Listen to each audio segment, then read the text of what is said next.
हाय, क्या आप अपने गार्डन में कीड़ों से परेशान हैं? दुखी हो गए हैं आप ट्रीटमेंट कर करके? और क्या आपको पता है कि कुछ ऐसे प्लांट्स हैं जिनमें कीड़े ना के बराबर लगते हैं? मैं ये नहीं कह रही हूँ कि इन प्लांट्स में कीड़े कभी नहीं लगते, लगने को तो किसी भी चीज में कीड़े लग सकते हैं, लेकिन आज मैं आपको प्लांट्स बताने जा रही हूँ वो मैं सालों से अपने घर में ग्रो कर रही हूँ। इनकी इम्यूनिटी बाकी प्लांट्स के कंपैरिजन काफी ज्यादा होती है और मैंने अपने घर में इन प्लांट्स में कीड़े कभी नहीं देखे हैं। और अगर आप भी चाहते हैं कि आपको कीड़ों से जूझना ना पड़े, आपकी गार्डनिंग इजी रहे, तो आप इन प्लांट्स को अपने घर में जरूर लगाइए।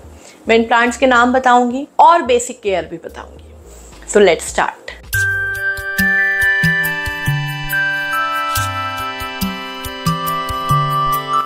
प्लांट नंबर 1 है मधुकामनी। ये एक फ्लावरिंग प्लांट है। ताज्जुब होता है ना कि एक फ्लावरिंग प्लांट ऐसा है जिसमें कीड़े नहीं लगते हैं। रात में खिलते हैं इसके फूल, व्हाइट कलर के होते हैं, भीनी भीनी खुशबू होती है। इसकी पहचान देखिए, उसकी जो पत्तियां है ना बड़ी ग्लॉसी सी होती है, बहुत ही शाइन वाली पत्तियां होती हैं। टेबल कामनी अलग है, मधुकामनी अलग है। मैं मधुकामनी की बात कर रही हूँ। ये एक ऐसा आउटडोर प्लांट है जो बहुत तेजी से घना होता है और मेन बात यह है कि इसको बहुत लंबे टाइम तक आप धूप नहीं देंगे तो भी चलेगा। 2 से 3 घंटे की धूप में भी ये बहुत अच्छे से ग्रो करता है। अब इसके सीजन की बात करते हैं। ये एक टिपिकल गर्मी वाला पौधा है। गर्मी के सीजन में बहुत अच्छे से फ्लावरिंग करता है, नॉट इवन बसंत में बहुत अच्छे से फ्लावरिंग करता है। ये अक्टूबर के आसपास भी बहुत अच्छे से फ्लावरिंग करता है। जब विंटर सीजन आता है या बहुत ज्यादा बारिश होती है तो ये थोड़ा सा डोरमेंसी में जाता है। हो सकता है फ्लावरिंग ना हो सकता है प्लांट हल्का फुल्का स्ट्रेस में आए, बट ओवरऑल ये प्लांट ठीक रहता है। ये खराब नहीं होता है, मरता नहीं है। एवरग्रीन प्लांट है। इसके पॉट और पानी की बात करते हैं। पॉट का साइज बड़ा ही रखिएगा, जितना बड़ा पॉट आप इसको दे सकते हैं उतना अच्छा है, और वैसे कम से कम 12 इंच का गमला होना चाहिए। पानी की बात करूं तो कोई तीम झाम नहीं है इसके साथ। ये जो हमारा प्यारा मधुकामनी है ना, पानी की जब जरूरत हो तब दिया जाए। मिट्टी सूखी दिख रही है, आप दे दीजिए। कभी मिट्टी सूखी है और आप देना भूल गए तो ऐसा नहीं कि एक बार में मर जाएगा, मुरझा जाएगा, नहीं, हार्डी प्लांट भी है। दूसरी चीज है कि बारिश में अगर लगातार भीग रहा है या आपने गलती से बार बार पानी दे दिया, ज्यादा पानी दे दिया, तो ऐसा नहीं है कि ये खराब हो जाएगा, ये ठीक रहता है। बट मेन बात यह है कि जितनी जरूरत है, जब मिट्टी सूखी हो तभी पानी दिया जाए। इसके बारे में एक स्पेशल टिप है। मैंने इसमें आज तक ना तो फंगस का अटैक देखा, ना मिलीबग, ना मिलीपीड, ना एफिड्स, ना स्पाइडर माइट, ना वर्म्स दिखे, कोई भी कीड़े वगैरह कुछ भी नहीं देखे। बहुत ही हार्डी, बहुत ही मजबूत प्लांट है। मुझे लगता है कि हम सब बहुत लकी हैं कि मधुकामनी जैसा हार्डी फ्लावरिंग खुशबू देने वाला पौधा हमारे बीच में। प्लांट नंबर 2 है एग्लोनिमा। एग्लोनिमा वैसे तो एक टिपिकल इंडोर प्लांट है। लोग इसको रूम में अपने घर के अंदर रखते हैं, मैं भी रखती हूँ, और मैंने ये ऑब्जर्व किया है कि बाकी इंडोर प्लांट्स के कंपैरिजन एग्लोनिमा में मैंने आज तक कीड़े नहीं देखे। इसमें अगर फंगस भी लग जाती है ना, मिट्टी में अगर फंगस दिख भी रही है, तो इस वजह से ये गलता नहीं है। इसकी पत्तियां पीली तभी पड़ती हैं जब आपने ओवर वाटरिंग कर दी हो या अंडर वाटरिंग कर दी हो या टेम्परेचर अचानक से चेंज हो गया हो, लेकिन कीड़े की वजह से मैंने इसमें प्रॉब्लम नहीं देखी। हाँ, एरिका पाम में मैंने देखा है कि एफिड्स लग जाते हैं। स्नेक प्लांट में मैंने देखा है कि फंगस का अटैक बहुत ज्यादा हो जाता है।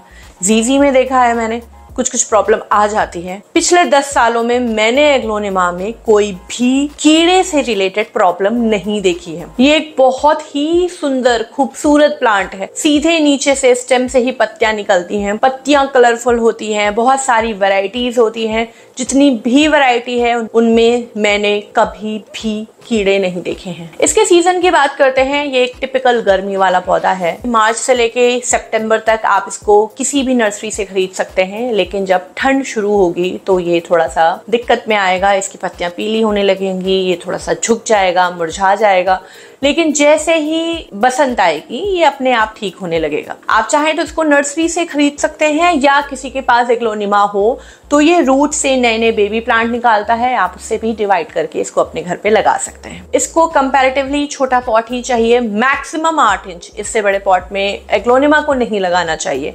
और वैसे आपको देखना चाहिए कि प्लांट का साइज क्या है। ये जितना बड़ा है उतने ही बड़े पॉट में इसको लगाना चाहिए। एग्लोनिमा की कंप्लीट केयर कैसे करते हैं हैं इस पे मैंने ऑलरेडी एक वीडियो बनाया है, लिंक ऊपर लिख के आ रहा है, आप उस पे क्लिक करके देख सकते हैं। इसके बारे में एक स्पेशल टिप है, ये जो एग्लोनिमा है इसमें आप एक बार पानी दीजिए और उसके बाद रोक दीजिए। लंबे टाइम तक आप पानी नहीं देंगे, ये ऐसे ही मजबूत बना रहेगा और कीड़े मैंने बताया मैंने आज तक नहीं देखे। प्लांट नंबर 3 है राखी बेल। ये एक बहुत ही यूनिक, खूबसूरत, बेल वाला आउटडोर फ्लावरिंग कलरफुल प्लांट है। इसके जो फूल है ना इतने बड़े बड़े होते हैं, ये जो राखी होती है ना बिल्कुल ऐसा ही फूल होता है इसका। इसमें बहुत सारे कलर्स भी आते हैं और इसको पैशन फ्लावर भी कहते हैं। ये एक टिपिकल गर्मी वाला पौधा है, मार्च से लेकर सितंबर तक आपको नर्सरी में मिलेगा, लेकिन जैसे ही ठंड शुरू होगी ये थोड़ा सा स्ट्रेस में जाएगा, लेकिन फिर अपने आप रिकवर हो जाएगा। ठंड में थोड़ा सा ध्यान रखिएगा, शेड के नीचे रखिएगा, थोड़ी सी ऐसी खाद दीजिएगा जिसमें गर्मी मेंटेन रहे। इसको आप कम से कम 12 इंच के गमले में लगाइएगा। इससे बड़े में रखते हैं बहुत अच्छी बात है, लंबे टाइम तक एक ही पॉट में रहेगा। एक्चुअली ये बेल है, तो जो बेल वाले पौधे होते हैं उनकी जड़ें थोड़ा ज्यादा फैलती हैं। और पानी की बात करूं तो ये एक मॉइस्चर लविंग प्लांट है। इसको मिट्टी में नमी चाहिए, आप नमी नहीं देंगे तो ये बिल्कुल ऐसे नौटंकी करने लग जाता है जैसे पता नहीं क्या हो गया है, सूख सकता है, खराब हो सकता है अगर आपने मिट्टी में नमी मेंटेन करके नहीं रखी। इसके बारे में मुझे एक चीज बहुत स्पेशल लगी, कितने सीजन आए कितने सीजन गए। कुछ लोग कहते हैं कि बरसात में सरवाइव नहीं करता है, कुछ लोग कहते हैं ये नहीं वो नहीं। मैं आपको बता दूं मेरे घर में जितने भी राखी बेल हैं, अगर उनको रीपॉटिंग के टाइम पे खराब होना होता है तो खराब हो जाते हैं। उसके अलावा एटलीस्ट इसमें कभी मैंने कीड़े नहीं देखे। इसके अगल बगल के पौधों में भले ही कीड़े हो जाएं, लेकिन ये एक ऐसा फ्लावरिंग प्लांट है कि इसके फूलों में मैंने कभी भी एफिड्स, मिलीबग कुछ भी नहीं देखा। टोटली पेस्ट फ्री प्लांट है। ये एक बहुत अच्छा प्लांट है, अगर आपके घर में थोड़ी भी स्पेस है तो आप इसको जरूर रखिए। प्लांट नंबर 4 है गिलोय। गिलोय के बारे में तो सभी को पता है। गिलोय एक आयुर्वेदिक बेल वाला पौधा है। अगर मैं इसके लुक की बात करूं तो जो इसकी बेल जो चढ़ के जाती है, जो डंडी स्टेम है वो मोटी होती है थोड़ी सी। जो नई बेल निकलती है वो तो ग्रीन कलर की होती है, लेकिन थोड़े टाइम के बाद ये ब्राउन हो जाती है। इसकी पत्तियां का थोड़ा सा पान जैसा शेप होता है, पोथोस वाला लुक देते हैं। ये टिपिकल गर्मी वाला पौधा है। गर्मी की जब शुरुआत होती है तब तो नहीं, जैसे ही गर्मी पीक पे आती है अप्रैल से लेके सितंबर तक ऊपर चढ़ता जाएगा, चढ़ता जाएगा, चढ़ता जाएगा, फैलता जाएगा। जैसे ही ठंड आएगी इसकी पत्तियां पीली होने लगेंगी और देखते देखते जैसे जैसे ठंड बढ़ती जाएगी ये प्लांट सूख जाएगा। इसकी जो जड़ें हैं, डंडी है, उसको एज इट इज आप छोड़ दीजिए, उसी गमले में छोड़ दीजिए। आपको ऊपर से कट करना है कट कर दीजिए। उसके बाद जैसे ही मौसम चेंज होगा ये अपने आप फिर से ग्रोथ करना शुरू कर देता है। ये कटिंग से भी लग जाता है और नर्सरी में भी बहुत आसानी से मिल जाएगा। पॉट की बात करूं तो गिलोय को आप जितना बड़ा पॉट देना चाहे दे सकते हैं, लेकिन मैंने शुरुआत में इसको मात्र 10 इंच के गमले में रखा था और उसमें भी ये बहुत अच्छे से ग्रो कर रहा था। पानी की बात करूं तो एक बार पानी देके आप भूल जाइए। इसके बारे में स्पेशल बात पता है क्या है? नीम का जो पौधा है वो भी एक आयुर्वेदिक प्लांट है, लेकिन कभी कभी नीम में भी कीड़े लग जाते हैं। लेकिन गिलोय में मैंने आज तक कोई भी कीड़े, पेस्ट, कोई वर्म, कोई कैटरपिलर कुछ भी नहीं देखा। नॉट इवन मैंने देखा चूहे भी नहीं खाते हैं इसको। प्लांट नंबर 5 है यूका प्लांट। मैंने आज तक इस प्लांट के बारे में बात नहीं की, आज मैं बताती हूँ। मेरे घर में यूका प्लांट बहुत टाइम से है। ये एक आउटडोर प्लांट है, वैसे ये शेड लविंग भी है। मतलब आप इसको अगर 1 घंटे की धूप में या छनी हुई धूप में रखेंगे तो भी अच्छा है, और इसको खुली धूप में अच्छी 5 से 6 घंटे की धूप में रखेंगे तो भी अच्छा है। इसका लुक देखिए, एकदम पाम जैसी, जैसे छोटा सा पाम ट्री है ना, बिल्कुल वैसे ही लुक देता है। इस तरीके की नुकीली नुकीली सी पत्तियां होती है। इसकी ग्रोथ ना कंपैरेटिवली स्लो होती है बाकी प्लांट्स के कंपैरिजन, लेकिन ये अपने में ही छोटे छोटे बेबी प्लांट्स निकालता रहता है। अगर ये लंबा हो रहा है ऊपर से काट दीजिए, फिर वहीं से नई नई पत्तियां निकाल देता है। सीजन की बात करूं तो मुझे ऐसा लगता है कि यूका प्लांट सारे सीजन वाला है, सर्दी, गर्मी, बरसात। मैंने इसको हमेशा ऐसे ही देखा है, एज इट इज रहता है, ऐसा लगता है नकली है। आप इसको कटिंग से भी लगा सकते हैं, नर्सरी से भी ला सकते हैं और रूट से भी डिवाइड कर सकते हैं। बहुत ज्यादा आप 6 इंच या 8 इंच के पॉट में रखिएगा, उससे बड़े पॉट की जरूरत नहीं है। वाटरिंग की बात करूं तो मैं एक बार पानी देती हूँ, फिर मैं भूल जाती हूँ। इसके बारे में स्पेशल बात पता है क्या है? किसी को नहीं खाना है ये, ना गिलहरी ने खाना है, ना इसको बिल्ली ने खाना है, ना बंदर ने खाना है, ना एफिड्स लगेंगे, ना मिलीबग लगेंगे, ना फंगस लगेगी, किसी को इससे कोई मतलब।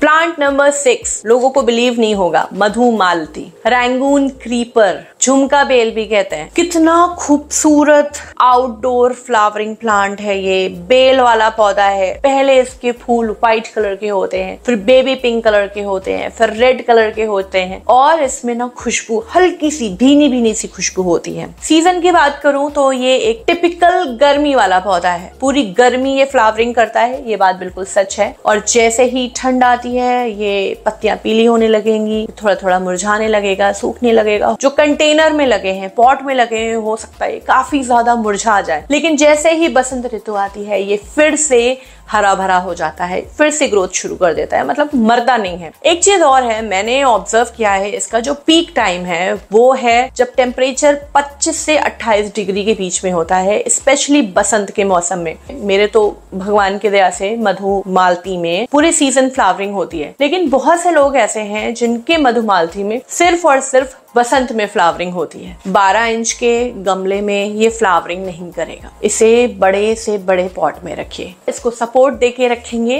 तो ये अच्छे से फ्लावरिंग करता है। और इसकी मिट्टी में नमी होनी चाहिए। मिट्टी अगर ऊपर की सूख जाएगी तो फिर ये फ्लावरिंग नहीं करता है। इसके बारे में एक स्पेशल टिप है, अगर आप इससे फूल चाहते हैं तो 5 से 6 घंटे की धूप जरूर दीजिएगा। इसके अगल बगल चाहे कितने भी कीड़े लग जाए, अब मेरा ये जो मधुमालती है इसके बगल में रखा था गुड़हल में मिलीबग लगे थे। मैंने आपको वीडियो बना के दिखाया था कि मिलीबग का ट्रीटमेंट कैसे करते हैं। उसमें कीड़े लगे थे, लेकिन मजाल है कि मधुमालती के भरे भरे फूलों के बीच में कोई मिलीबग लग जाए, कभी नहीं लगते। अगर आपको फूलों वाले, खुशबू वाले पौधे चाहिए लेकिन आपको कीड़ों के लिए स्प्रे नहीं करना है। इस वीडियो को मैं यहाँ पर पॉज करती हूँ।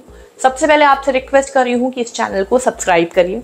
दूसरी चीज ये है कि एक सवाल है आप लोगों से, मुझे ये बताइए कि आप कौन सा गार्डन ज्यादा पसंद करते हैं।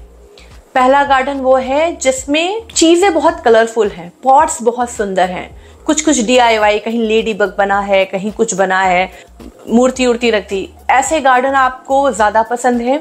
या वो वाले गार्डन पसंद है जो बिल्कुल बेसिक, घर में कोई आपका बॉक्स था वो टूट गया, आपने उसको इस्तेमाल करके उसमें प्लांट लगा दिया, प्लांट हेल्दी है, सफाई है, लेकिन बहुत ज्यादा डेकोरेशन नहीं है, ये दूसरा है। तो डेकोर वाले या बेसिक वाले, इन दोनों में से कौन सा गार्डन आपको ज्यादा पसंद है, मुझे प्लीज बताइएगा कमेंट सेक्शन। प्लांट नंबर 7 है मेरा प्यारा कैलेडियम। ये एक आउटडोर बहुत ही खूबसूरत प्लांट है। इसके पत्ते बड़े, रंग बिरंगे, बहुत सारे कलर्स में, बहुत सारी वैरायटीज में आते हैं। जैसे अरबी के पत्ते होते हैं ना बड़े बड़े, वैसे होते हैं। नीचे बल्ब से ही सीधे पत्ते निकलते हैं, ऐसा लीफ, ब्रांचेस, स्टेम ऐसा कुछ नहीं होता है। सीजन की बात करूं तो ये एक टिपिकल गर्मी वाला प्लांट है। बल्ब आप कभी भी लगा दीजिए, लेकिन बल्ब्स में जो नई नई पत्तियां निकलना शुरू होती हैं, जो ग्रोथ शुरू होती है, वो तभी शुरू होती है जब गर्मी तेज हो जाती है। अप्रैल से इसमें पत्तियां आना शुरू होती हैं। पूरे गर्मी भर अच्छे से रहता है, लेकिन जैसे ही ठंड शुरू होगी इसकी पत्तियां पीली होना शुरू हो जाएंगी। धीरे धीरे इसकी पत्तियां खराब हो जाएंगी, मुरझा जाएंगी, गिर जाएंगी। तो मैं क्या करती हूँ कि इसकी सारी पत्तियां हटा देती हूँ, उस पॉट से सारे बल्ब बाहर निकाल देती हूँ, उन बल्ब को साफ करके अलग जगह पे रख देती हूँ।